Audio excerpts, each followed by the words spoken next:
2B has a new and unique mechanic of having most of her received damage be dealt to a shield. This is an interesting gimmick, but actually limits her strength in multi-battle mobbing. As you can see here, 2B lost around 55% of her blue bar shield in the first battle, so on the Swordy map, she lost 80% of that, which is around 44% of her actual HP, dropping her to 56% HP.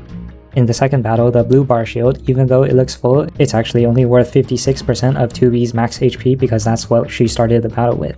As soon as her shield breaks, her HP drops to 1, that is the 373 damage here, and then she has an 80% chance to immediately heal back 20% HP, which is the 176 here. However, there's a 20% chance for that 20% heal to be delayed by 5 seconds, during which 2B is extremely likely to die because she has 1 HP. In a multi-battle Swordy, 2B effectively gets 20% damage reduction as long as her shield doesn't fully break.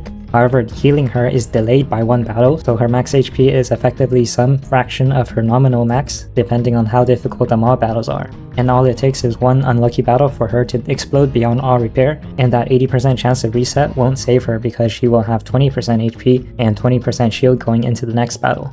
Meanwhile, in a single boss battle, 2B survivability behaves like normal ships except that she can't be healed by toolkit or other sources.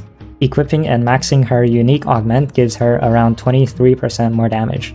2B should use standard light cruiser gear except that toolkit is deprioritized. Other light cruisers would have a toolkit here in the second row with beaver saying toolkit is good for mobbing.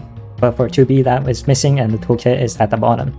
Overall, she has average survivability for a gold vanguard ship, slightly above average damage, and close to 0 fleet buffs, making her D+ tier, which is average in campaign, and C+ tier, which is slightly above average in bossing. And of course, there are rainbow ships that aren't part of this comparison.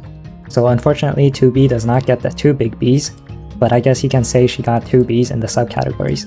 By the way, I'm not sure if I'll make a video for A2, so here's a bonus for A2, not counting towards the 2 minutes.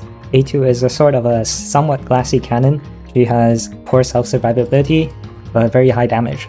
Note that as with most Vanguard ships who have 2 main gun mounts as well as a DD secondary gun mount, A2 needs some expensive rainbow gear to reach that maximum damage of 10th place of all Vanguard gold ships. So overall, I would say A2 is slightly stronger than 2B, but you definitely shouldn't use A2 as the main tank.